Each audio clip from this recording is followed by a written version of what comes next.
Sudah, Bu. Sudah, Bu. Yes. Baik, untuk topik pada pagi hari ini kita akan bahas tentang pressure ulcer, ya, pressure ulcer atau disebut sebagai pressure sore, ya, atau sering juga disebut sebagai luka dekubitus, ya. Suara saya sudah jelas? Jelas, Ibu. Sudah, Bu. Ya, sering disebut sebagai bed sore atau dekubitus, ya. Nah, kasus ini banyak sekali terjadi, ya, hampir 40.000 secara global, 40.000 per tahun, ya. Nah, kalau orang Jawa bilang itu korengan, gitu ya, korengan. Tetapi korengnya ini penyebabnya adalah karena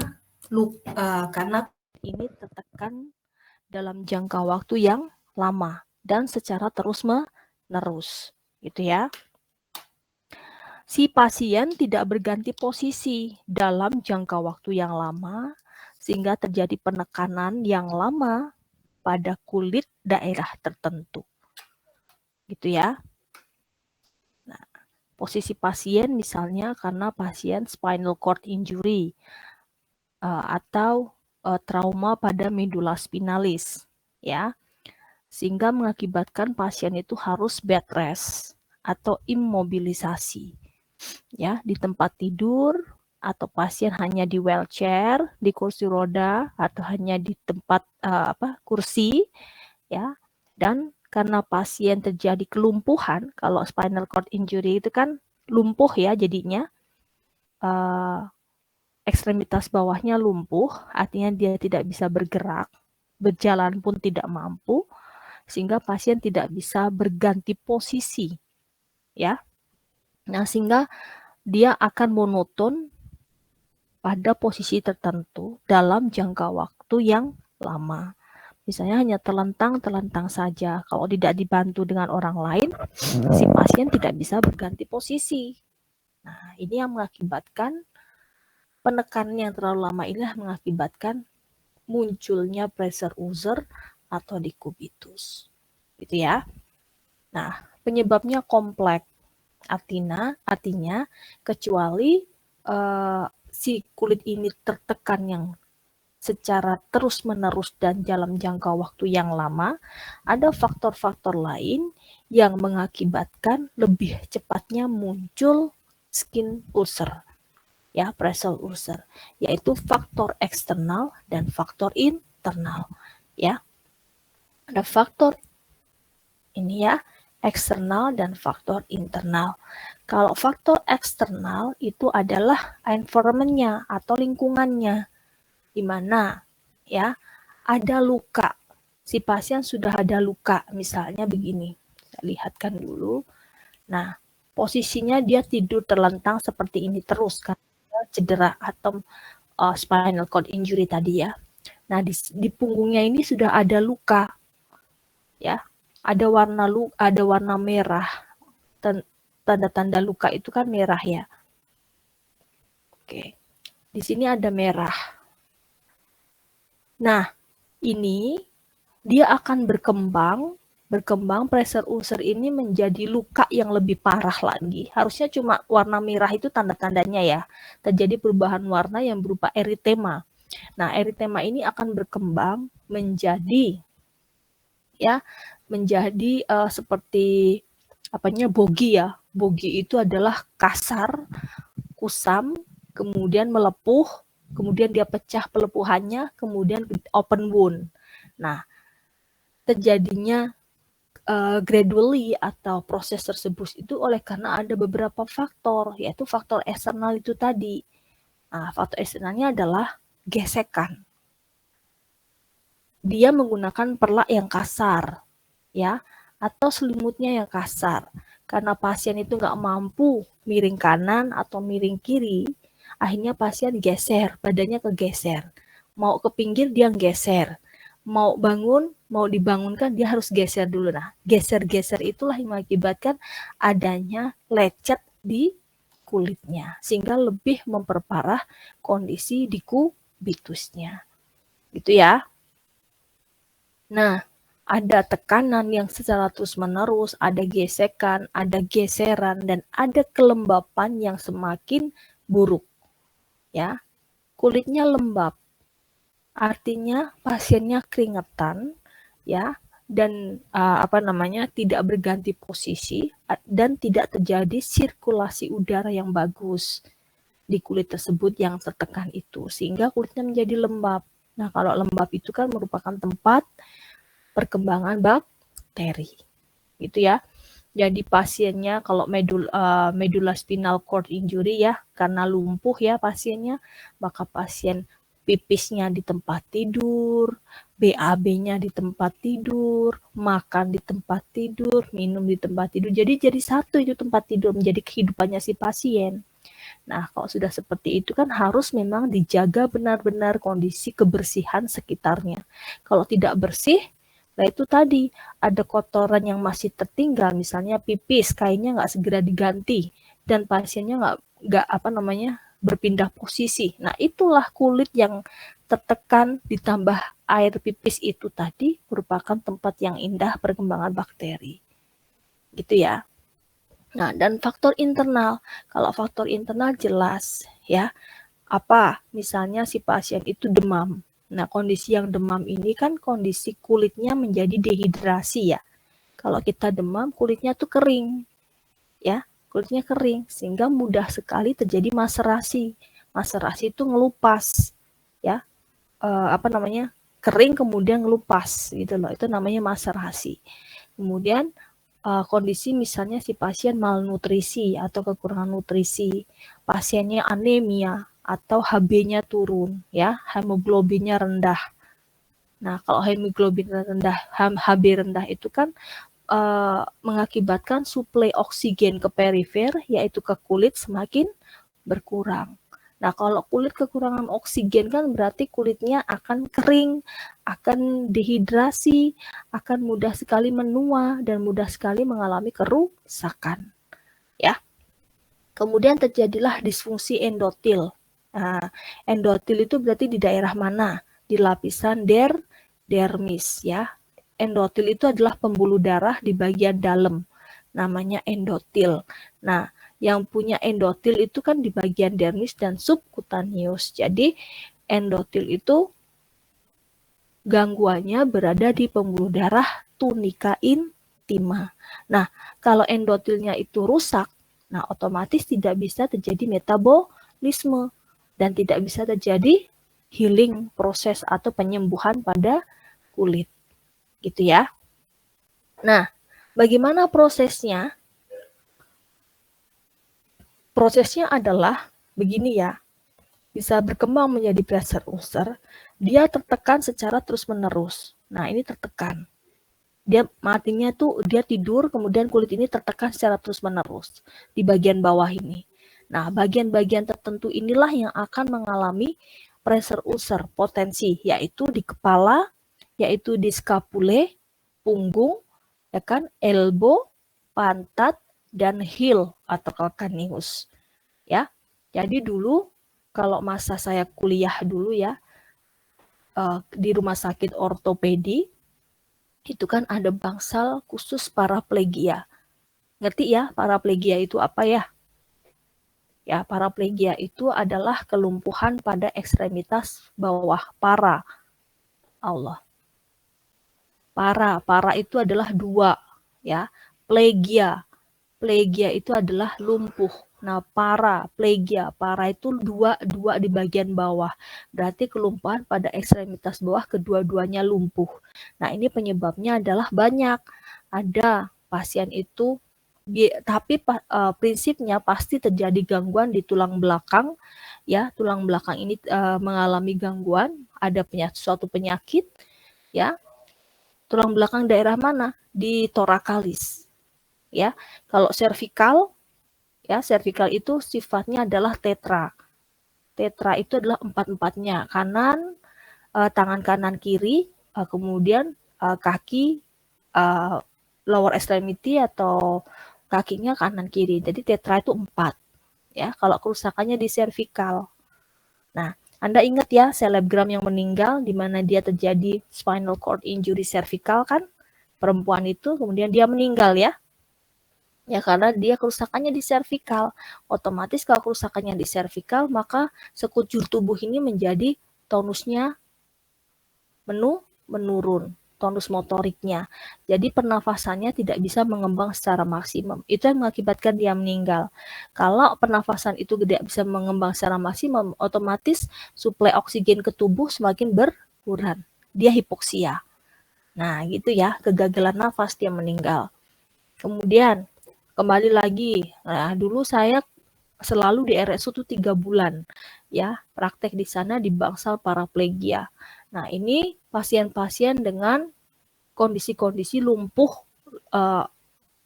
lower extremity-nya kanan kiri. Penyebabnya apa, Bu? Banyak. Oleh karena fraktur kompresi, jatuh dari lantai 7, jatuh kemudian terjadi fraktur kompresi torakalis. Ya, itu kan lumpuh. Ada juga oleh karena TB tulang, tuberkulosis tulang. Ya, TBC tulang. Nah, itu mengakibatkan juga kelumpuhan. Nah, banyak hal, tapi kebanyakan mereka adalah terjadi traumatik atau jatuh, ya, dari ketinggian tertentu kemudian mengalami namanya medulla spinal injury atau spinal cord injury gitu ya. Jadi posisinya itu pasiennya begini terus, terlentang terus. Nah, dulu waktu praktek harus ini si fisioterapi harus bisa menggerakkan si pasien ya, digerakkan agar tidak terjadi decubitus itu tadi. Change position itu harus dilakukan. Kemudian di tempat-tempat tertentu itu dikasih ganjel. Nah, seperti ini ya. Heel-nya itu kan pasti numpuk ke apa namanya? Kasur ya. Ini dikasih bantal donat. Nah, ada bantal kalau donat itu kan ada lubangnya di bawah ya, di tengah ya. Nah, yang lubang tengah itu dipaskan ke heel-nya agar heel-nya itu tidak menekan ke kasur. Ya, kemudian skapule. Nah, skapule ini kalau ada yang potensi sudah berbentuk perubahan warna eritema, maka di bagian ini skapula ini dikasih bantal kecil, diganjel agar di sini tidak terjadi penekanan. Gitu ya. Nah, jadi apa Bu yang sebenarnya terjadi pertama kali orang itu akan muncul decubitus.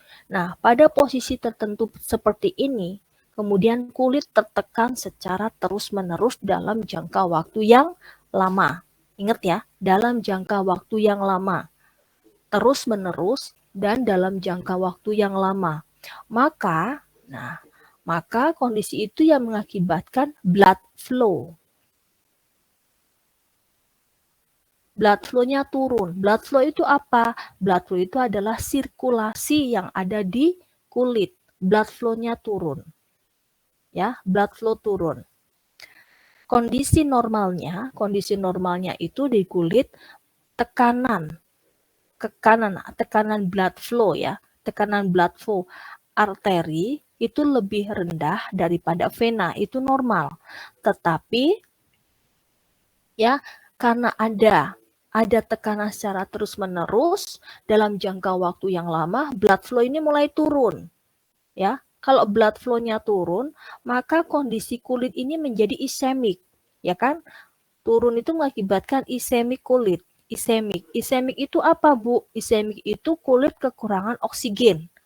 Ya. Nah, kalau kulit kekurangan oksigen, artinya kulit ini jadi hipoksia kan? Kayak kamu, ya, kekurangan oksigen menggeh-menggeh. Nafasnya jadi sesek, sama. Ya, kulit ini kalau kekurangan oksigen atau ischemic, kulitnya jadi hipoksia. Nah, kalau hipoksia ini terjadi secara terus-menerus, maka kulit bisa menjadi nekrosis atau rusak. Gitu ya. Kalau sudah nekrosis, maka akan terjadi kematian jaringan kulit. Nah, itu yang berbahaya. Nah, sama. Sehingga karena ada kondisi blood flow turun, ischemic, kemudian terjadi ischemic, maka sebenarnya kulit itu mengadakan suatu kompensasi. Ya, kompensasi. Kompensasinya itu apa, Bu? Kompensasinya adalah meningkatkan tekanan arteri, ya kan, dan menurunkan tekanan vena. Normalnya kan tadi, arteri itu lebih rendah daripada vena, tetapi oleh karena ada ischemic, maka kulit mengadakan kompensasi. Nah, kebalikannya akhirnya tekanan arteri itu lebih tinggi daripada tekanan vena. Venanya akan lebih rendah. Gitu ya. Itu kompensasinya. Nah, oke. Nah, tekanan eksternal akan lebih besar daripada tekanan arteri. Nah, 32 mm dia akan meningkat. Sedangkan lebih besar dari tekanan vena. Nah, artinya venanya turun menjadi 8-12 mmHg. Tetapi kompensasi ini kan kompensasi yang dilakukan agar si kulit ini tidak terjadi isemik ya. Tidak terjadi isemik. Tetapi si pasien itu kan dalam kondisi tertentu tersebut, posisi tertentu tersebut, dia kulit itu tertekan secara terus-menerus, tidak hanya 1-2 jam aja. Jadi kompensasi kulit itu bisa terjadi hanya maksimum 24 jam. Dia mampu melakukan kompensasi, hanya mampu 24 jam. Tetapi setelah 24 jam kulit itu tidak mampu mengadakan kompensasi. Akibatnya kulit semakin isemik. Nah, kalau udah isemik, maka akan memberikan suatu reaksi. Isemik, dia hipoksia kan, akhirnya terjadi perubahan warna kulit. Tanda-tanda kulit ini akan mengalami nekrosis. Nah, tanda-tandanya apa? Nah, setelah dia tidak bisa mengadakan kompensasi, maka kulitnya isemik, ada tanda-tandanya. 1, terjadi perubahan warna. Ya, terjadi perubahan warna. Warnanya menjadi merah. Merah muda sampai dengan tua. Atau yang kita sebut sebagai eritema. Ada muncul eritema. Ya, ada muncul eritema. Nah, ya, ada muncul bercak merah atau eritema. Ada pada kulit-kulit yang gelap, ya. Gelap itu kan kondisinya HB-nya lebih banyak, kemudian keratinnya lebih banyak, dan juga melaninnya lebih banyak ya, menjadikan kulit itu lebih gelap warnanya. Pada orang-orang yang kulitnya lebih gelap, maka warnanya tidak merah, tetapi lebih cenderung ke ungu atau ke biru. Ya, nah, oke ya. Ada muncul eritema. Nah, di bagian yang eritema itu kalau kita lakukan palpasi ya, daerah yang eritema ini kita lakukan palpasi, apa yang terjadi? Suhunya lebih meningkat, suhunya lebih tinggi. Nah, suhu yang tinggi inilah yang disebut terjadinya, kenapa tinggi suhunya? Karena terjadi proses inflamasi. Kenapa inflamasi? Karena tadi penyebabnya adalah isemik. Ya, isemik jaringan kulit sehingga ada inflamasi. Nah, akhirnya lah ini kan misalnya ini daerah punggung. Di sini terjadi eritema. Nah, daerah di sini suhunya menjadi hangat yang eritema ini. Tetapi di sekitar kulit yang belum terjadi eritema, suhunya adalah dingin.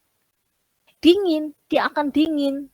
Ya, kenapa dingin? Karena dia isemik. Ini kalau isemiknya terus-menerus, maka ini akan lebih lebar lagi ini eritemanya. Gitu ya. Nah, dan di daerah yang eritema ini ya, kalau kita tekan ya, maka tidak akan terjadi perubahan warna kulit menjadi putih. Kalau orang normal ya, kulit ini normal, kita tekan ini kan ada warna putih ya, karena dia tanda isemik tadi, ya kan? Nah, tetapi kalau ini tidak akan berwarna putih, artinya memang sedang inflamasi. Nah, gitu ya. Kemudian apalagi tanda-tandanya? Tadi eritema. 2, apa? Inflamasi, ya kan? Ada inflamasi. 3, adanya nyeri, ya. Sekitar sini itu muncul nyeri, muncul gatal, ya. Sekitar eritema nyeri dan gatal. Ya, nyeri. Kenapa nyeri? Ada inflamasi. Ya, ada inflamasi. Kenapa gatel? Karena ada rangsangan pada mekanoreseptor.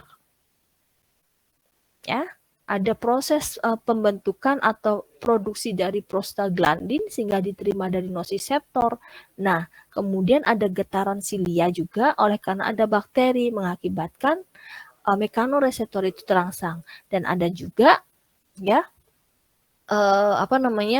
pengelupasan kulit yang eritema itu tadi menjadi lebih tebal kan kulitnya, mengakibatkan mekanoreseptor juga terangsang sehingga rasanya tuh gatal. Gitu ya. Nah, kemudian ini berkembang terus ini kulitnya. Ya, kalau tidak diberikan pengobatan yang bagus, treatment yang bagus, maka dia akan berkembang. Ya, berkembangnya itu seperti apa? Nah, berkembangnya adalah kulit ini kalau kerusakannya hanya masih eritema ya. Kalau eritema saja, maka dia akan disebut grade 1 atau derajat 1, pressure ulcer grade 1. Ya. Kemudian pressure ulcer grade 1 ini ya ini ya 24 jam sudah ya. Kemudian tidak ditangani dengan bagus, pressure ulcer ini akan berkembang. Nah, perkembangan pressure ulcer dari grade 1 menjadi grade 2, grade 3, grade 4 itu dipengaruhi oleh banyak faktor, yaitu faktor eksternal dan faktor internal itu tadi ya. Kemudian ini ada faktor internal dan faktor eksternal. Internal dan faktor eksternal. Oh, ternyata kulitnya itu dehidrasi. Pasiennya kurang banyak minum ya. Itu faktor internal salah satunya. Ya. Kemudian apalagi? Dehidrasi. Oh, pasien terjadi gangguan sensoris. Ya, gangguan sensoris pasiennya misalnya stroke. Oh, pasiennya misalnya diabetes mellitus. Itu kan potensi gangguan sensorisnya tinggi ya. Nah, pasien nggak bisa merasakan kalau ini sedang ada bercak merah dan panas maupun nyeri. Pasiennya tidak merasakan itu. Sehingga pada saat geser-geser badannya dia, itu kegeser-geser pun tidak kerasa sakit. Nah, akibatnya ngelupaslah kulit. Sehingga kulitnya itu grade 1 jadi grade 2, lebih parah lagi. Nah, itu faktor-faktor internal. Ya, dan faktor eksternal. Akibatnya dari eritema ini berkembanglah menjadi abrasi superficial. Jadi dia abrasi. Abrasi itu ya kayak kering, kayak ngeripek ya, kayak kering kayak ngeripek yang di bagian superficial. Kemudian setelah terjadi abrasi superficial atau kita sebut sebagai bogi. Ya, terjadi bogi.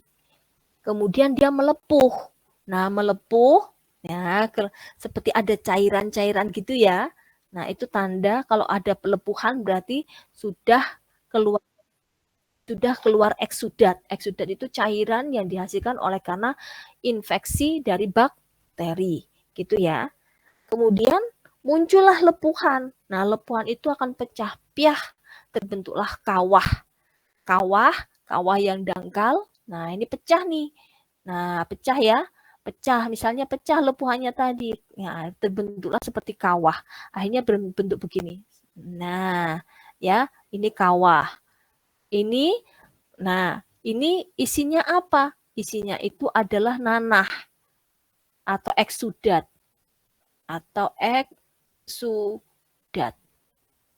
Gitu ya. Nah, ini kalau tidak segera dibersihkan maka bisa bertambah dalam. Nah, ya, bisa bertambah dalam. Nah, dari dia eritema, kemudian abrasi, melepuh, pecah, membentuk kawah. Nah, kalau membentuk kawah itu disebut sebagai grade 2. Grade 2, karena kerusakannya di dermal papile. Ya, dermal papillare atau dermis bagian superficial dermis. Itu ya. Nah, kemudian dia lebih dalam lagi karena tuh nanah. isinya nanah atau eksudat. Nanah atau eksudat itu merupakan produksi dari proses inflamasi bakteri. Kalau bakterinya tidak segera ditangani, ya inflamasinya akan terus terjadi, maka kerusakan kulit akan semakin dalam. Nah, lebih dalam lagi dia membentuk kawah yang lebih dalam. Nah, kerusakannya di endodermis, ya. Ini merupakan grade 3. Nah, kemudian kerusakannya lebih dalam lagi sampai dengan otot dan tulang. Nah, ini adalah grade 4. Ya. Mudeng ya. Jadi maka oleh sebab itu, agar tidak terjadi perkembangan ulcer, apa yang harus dilakukan? Ya, apa yang harus dilakukan? Harus dilakukan adalah change position. Change position. Nah, ini harus change position. Kenapa harus change position? Ada teorinya. Change position itu harus dilakukan 2 jam sekali. Kenapa 2 jam sekali? Nah, ini ada teorinya bahwa lapisan superficial dermis, epidermis, dermis. Di bagian dermis itu paling atas yang melekat dengan epidermis namanya superficial dermis atau dermal papillare, ya kan? Nah, itulah dia itu tidak mampu bertahan terhadap suatu tekanan lebih dari 2 jam. Ya, dia hanya mampu sekitar 2-8 jam. Kalau masih anak kecil, bayi itu mampu 8 jam. Tetapi kalau sudah lansia, dia hanya mampu kurang dari 2 jam. Nah, teorinya di sini. Sehingga dia hanya bisa mentolerir itu hanya 2 jam atau kurang. Maka sebelum 2 jam harus dilakukan change position. Ya, harus change position. Loh, pasiennya tidak bisa, Bu. Ya, makanya dikasihlah edukasi kepada keluarga. Siapa yang merawat pasien ini? Nanti waktu di rumah, kalau di rumah sakit kan change position yang melakukannya adalah perawat, ya. Kalau dia menginap di bangsal ya perawatnya, kalau enggak keluarganya yang menunggu. Lah kalau di rumah, nanti pasien itu sama siapa tinggalnya, siapa yang merawat si pasien. Nah, itu harus dikasih tahu, diberikan edukasi, ya. Harus change position. Kalau perlu itu edukasi tentang change position itu dibuat kayak poster gede, tempelkan di tembok atau dindingnya pasien. Jadi pasien bisa lihat. Kemudian dipasang alarm setiap 2 jam sekali. Handphonenya dia harus ada alarm. Itu kan tandanya dia harus change position. Ya, miring kanan, kemudian terlentang, miring kanan 2 jam, setelah itu dia terlentang 2 jam, miring kiri 2 jam, balik lagi. Nah, itu harus. Ya, harus dilakukan change position. Kemudian apa? Jagalah kebersihan. Ini yang harus dilakukan. Jagalah kebersihan sekitar dia tinggal, terutama di tempat tidurnya. Ya, jagalah kebersihan sekitar tempat tidurnya. Boleh nggak pakai perlak? Perlak itu kan kasar, bikin gesekan, ya, bikin kulit itu menjadi luka karena adanya gesekan. Boleh pakai perlak? Boleh. Paling bawah itu perlak. Jangan perlak itu yang paling atas yang akan nempel ke kulit. Panas soalnya. Ya, kalau panas jadinya kulitnya lembab. Ya enggak? Nah, maka perlak itu bawah, kemudian dikasihlah kain yang halus. Nek wong Jawa bilang pakai jarik gitu ya. Jarik itu kan adem toh, sama halus ya. Nah, pakai jarik. Dan jarik itu harus diganti setiap hari. Kalau kena pipis ya harus langsung dilap terus diganti. Ganti yang baru, yang kering. Ya. Jadi benar-benar dijaga kebersihan sekitar dari tempat tidur. Ya. Jaga kebersihan. Yang kedua apa? Nutrisi harus bagus. Kan tadi bilang salah satu faktornya itulah nutrisi. Ya, mengakibatkan orang itu mudah sekali pressure ulcer karena dia malnutrisi. Ya, kulitnya itu nggak bagus, kulitnya itu imunitasnya rendah. Nah, imunitas bagus itu karena nutrisinya bagus. Ya. Nah, kemudian makanannya harus bergizi sehingga tidak mengakibatkan si pasien ini anemia. Kalau anemia, ya kulitnya mudah terjadi maserasi. Nah, gitu ya. jaga kebersihan, jaga kelembapan sekitar tempat tidur, sekitar kulit yang ada di tempat tidur, kemudian nutrisinya harus bagus, manajemen psikologi, nah itu perlu. Jangan pasien sampai stres, ya.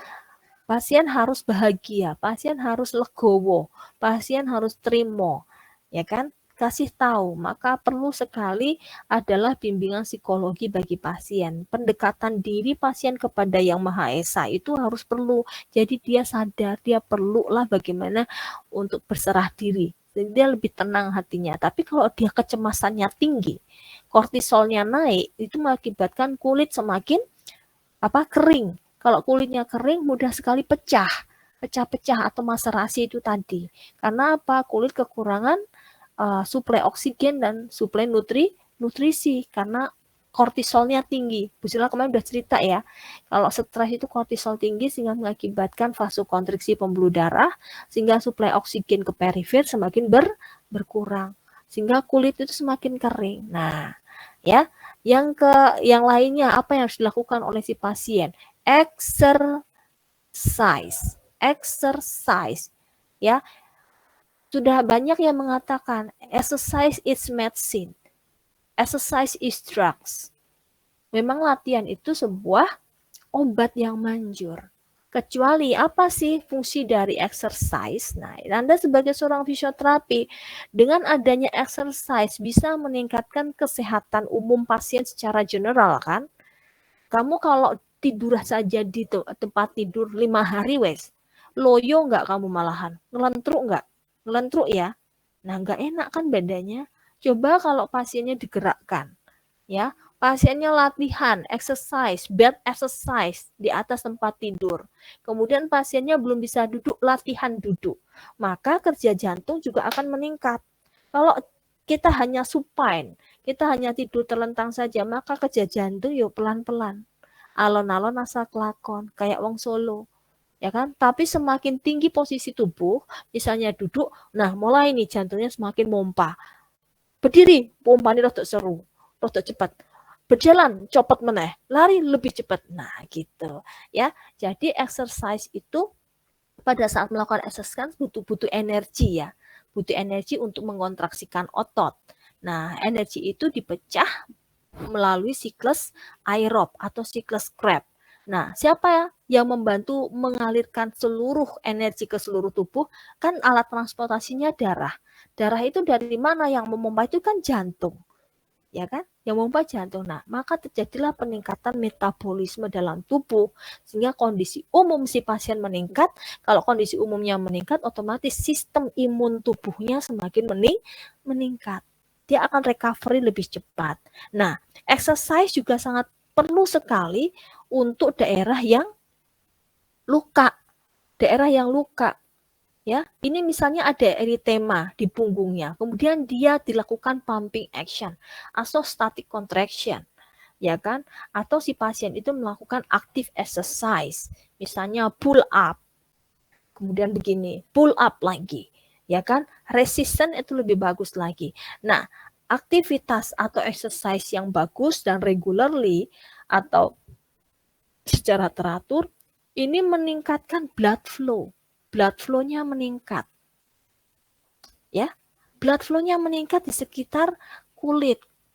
Ya kan, kalau blood flow meningkat, dia akan mengaktifkan lebih banyak killer cell.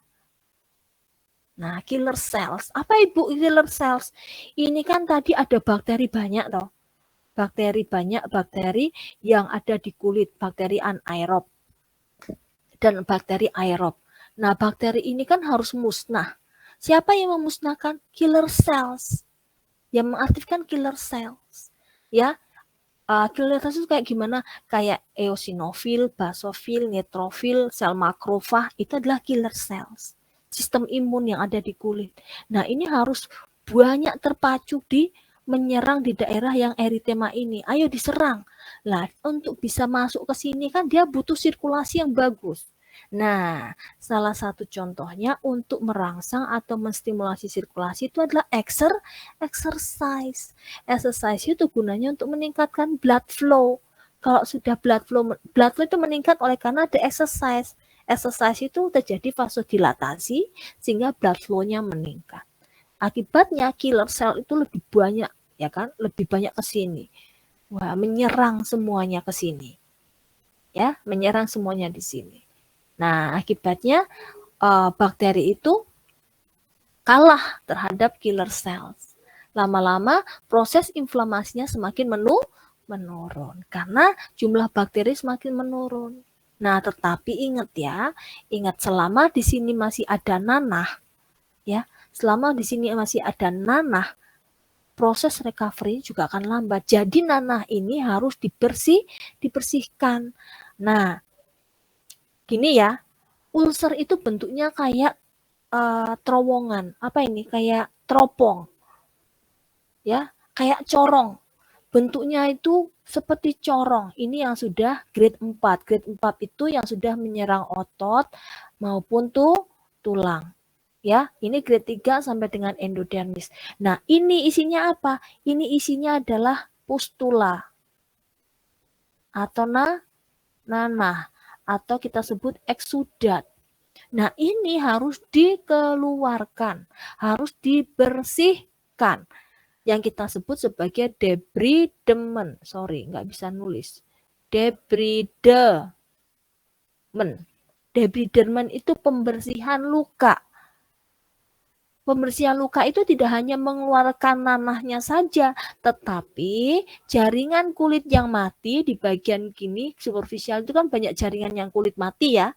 Nah, kulit yang mati ini harus dikelupas, harus dibuang.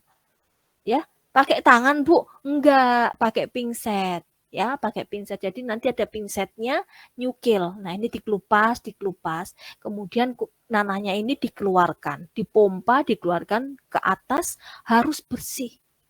Nah, kalau masih ada nanah, maka masih akan terjadi proses inflamasi secara terus-menerus. Ya, jadi fisioterapi itu harus bisa membersihkan nanas atau harus bisa melakukan debridement. Ya, pembersihan. Nah, debridement itu perlu untuk salah satunya tadi menyembuhkan atau melawan bakteri dan untuk merangsang pembentukan jaringan baru. Nah, ini kalau kulitnya dikelupas, maka kulit di bawahnya kan naik ke atas toh. Nah, atau turnover atau grow up itu tadi. Lah jaringan matinya nggak dikelupas, gimana dia mau turnover? Gimana dia mau grow up? Kan nggak bisa.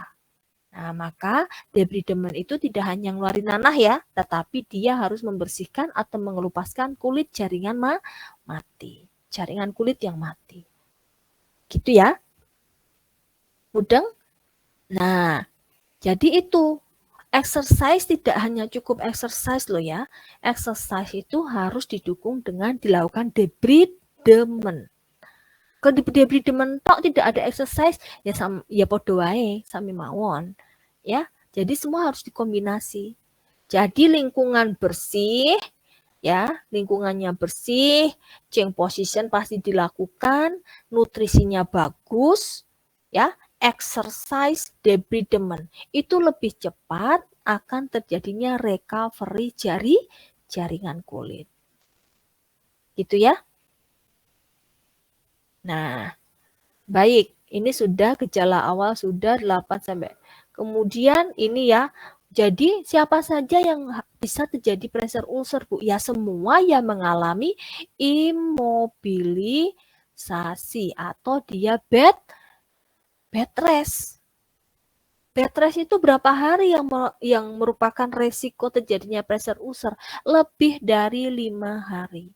Wes, ya, mau kondisi apa saja, mau dia stroke, mau dia penyakit jantung koroner, dia heart failure atau heart attack, atau dia Parkinson, Guillain syndrome, medulla spinalis injury, whatever ya, hypotension ataupun apalah ya.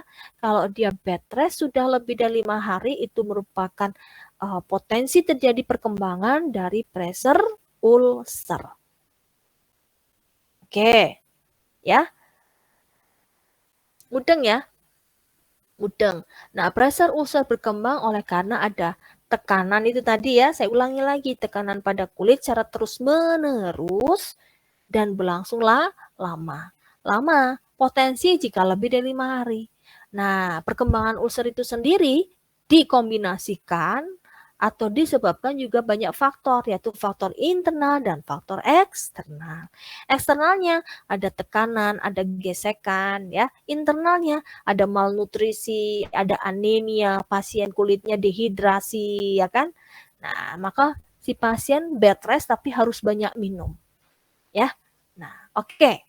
Kemudian pada tempat-tempat tertentulah yang akan terjadi pressure ulcer, yaitu bagian tubuh itu yang menonjol, ya, menonjol dan tertekan secara terus-menerus dan dalam jangka waktu yang lama.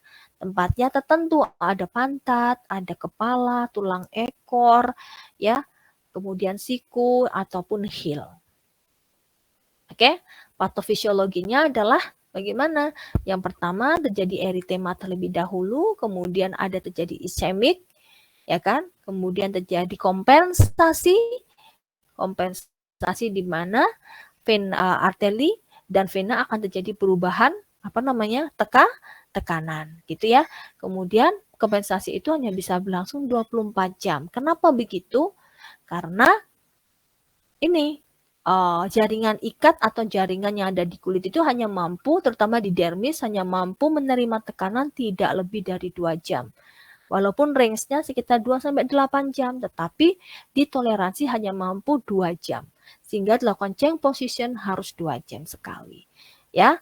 Nah, setelah itu, setelah terjadi eritema, kemudian terjadi abrasi superficial, kemudian melepuh, kemudian terjadi lepuhan itu pecah, terbentuklah kawah. Ya, kawah itu berarti open wound sudah. Ya, sudah open wound. Nah, kalau sudah berbentuk kawah dan pembuluh darah itu rusak, nah maka derajat lukanya menjadi grade 2. Ya, tadinya grade 1, jadinya grade 2, grade 3, kemudian grade 4. Nah, sebenarnya kalau masih grade 1, ya, yang hanya eritema saja, itu penyembuhannya sangat mudah dan cepat. Ingat ya, grade 1 itu kan di epidermis. Penyembuhannya itu hanya 5-7 hari. Ya kan? Tidak butuh lama. Karena apa? Karena tidak terjadi kerusakan pada pembuluh darah. Ya. Sehingga karena tidak ada kerusakan pembuluh darah, sehingga resiko infeksinya tidak ada. Tidak mungkin infeksi. Tetapi kalau grade 2, 3, dan 4 pasti infeksi. Kenapa? Karena di situ sudah terjadi kerusakan pembuluh darah sehingga potensi infeksius. Gitu ya. Maka kalau grade 2, 3, dan 4 maka harus ditutup pakai kain kasa agar tidak dimasuki bakteri. Gitu ya. Oke, mungkin ada pertanyaan?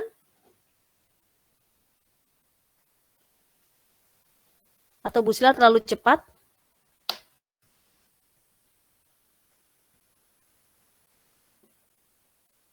Ayo. Ada pertanyaan? Izin bertanya, Ibu. Yes, kaget aku, suaramu gede banget. Ternyata volume saya yang gede.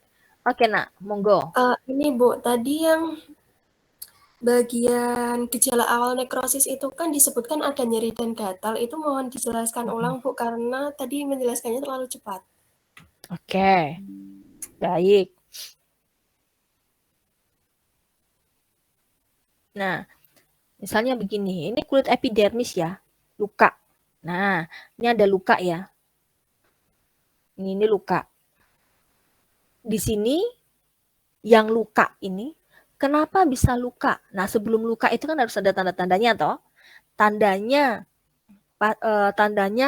ini akan muncul pressure ulcer, tanda pertama kali. Kulitnya itu terjadi perubahan suhu menjadi dingin, kulitnya sebelum ada eritema. Pertama itu. Dingin. Kenapa dingin? Itu tanda adanya ischemic. Saya jelaskan ini dulu ya. Ischemic. Kulitnya ischemic. Ischemic itu kekurangan suplai oksigen dan jaringan kulit menjadi hipoksia. Nah, ischemic.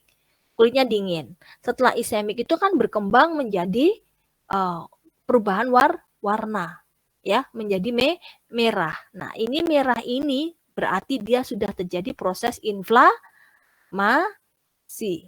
ya, proses inflamasi. Karena isemik itu tadi, akhirnya dia inflamasi pada daerah ini yang tertekan ini. Nah, karena dia proses inflamasi, inflamasi berarti tanda-tandanya apa? Salah satunya adalah perubahan warna. Warnanya menjadi merah muda atau merah tua, ya, sampai dengan merah tua, tergantung dari warna kulit. Kalau warna kulitnya semakin gelap, jadi perubahan warna menjadi ungu atau biru, gitu ya. Nah, di sini yang kita sebut sebagai eritema. Eritema itu kan tanda inflamasi toh. Tetapi di sekitar kulit yang tidak eritema, suhunya masih dingin. Ya, suhunya masih dingin karena isemik itu tadi. Oke, eritema. Kemudian daerah yang eritema ini kalau kita palpasi suhunya apa? Suhunya hangat. Kenapa hangat? Karena ada eritema.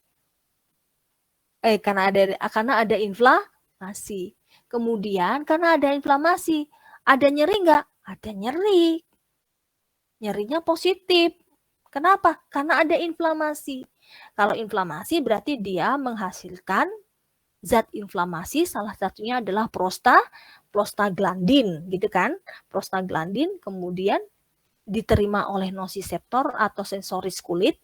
Di sini kan ada ujung-ujung saraf sensoris kan? Nah, karena dia tertekan maka ujung-ujung saraf sensorisnya juga akan cedera. Ya kan? Cedera, maka dia menghasilkan zat prostaglandin, dikirim ke otak, ada nyeri. Nah, karena ujung-ujung saraf sensorisnya merasakan nyeri. Gitu ya. Oke ya, nyerinya. Nyeri itu tanda oleh karena ada inflamasi dan ada gatal. Gatal itu terjadi oleh karena ada maserasi, proses maserasi. Maserasi itu kering ripe, ya kan? Kering kemudian ripe dan akan berlanjut setelah eritema kan akan berlanjut ke abrasi superficial ya kan? Yang maserasi kemudian abrasi.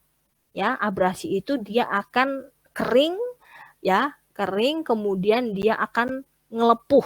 Nah, kering akan ngelepuh berarti ada rangsangan kepada mekanoreseptor ini, mekanoreseptor Meissner, terutama Meissner ya, yang rangsang raba dan rangsang tekanan yaitu faktor Pacini. Nah, itu terangsang oleh karena ada mekanisme pembentukan abrasi superficial. Sehingga rasanya itu silia itu reseptor itu, sensorisnya itu merasakan adanya tarikan maupun tekanan. Sehingga akan merasakan gatal. Gitu ya. Dan ingat, di sini di superficial ini ada bakteri-bakteri yang masuk. Nah, bakteri-bakteri yang masuk juga akan diterima oleh sensoris, sehingga itu bakteri itu diterima oleh serabut saraf sensoris, yaitu faktor Pacini dan badan Krauss-Meissner itu tadi, sehingga kan aktivasi dari mekanoreseptor tinggi, sehingga mengakibatkan dia gatal itu tadi. Ya, gatal itu terjadi oleh karena respon si sensoris ini menerima stimulus. Stimulusnya dari apa? Dari proses maserasi menjadi abrasi atau dan juga dari proses bakteri yang masuk. Ya, sehingga mengakibatkan gatal. Ya, kayak silia itu bergetar karena dia si sensoris ini bergetar karena menerima rangsangan. Gitu ya. Ada pertanyaan lagi, Mbak, jelas? Aduh. Sudah jelas, Ibu. Terima kasih, Bu. Baik. Ada lagi? Udah habis ya? 9 lebih 10 menit. Oke. Waktu saya sudah habis? Habis ya, sampai jam 9 saja kan? Iya, baik. Bu, sudah habis. Ya, oke. Lanjut ke praktek ya, nanti sama Mbak Okta karena saya ada rapat kerja APTV ya, rapat kerja Asosiasi Perguruan Tinggi Fisioterapi di Hotel Lor'in, jadi saya harus ke sana dulu. Oke, nanti praktek sama Mbak Okta. Mbak Okta kemarin sudah ikut untuk hari pertama, hari ini sama kalian. Oke, nanti yang kurang jelas bisa tanyakan sama Bu Sela ya, atau minggu depan saya review sebelum masuk ke materi kedua. Gitu ya. Baik. Mari kita akhiri dengan hamdalah. Alhamdulillahirabbil alamin. Ya, sekian dari saya. Wabillahi taufiq wal hidayah. Assalamualaikum warahmatullahi wabarakatuh. Waalaikumsalam warahmatullahi wabarakatuh. Terima kasih, Bu. Terima kasih guys, live ya pagi semuanya.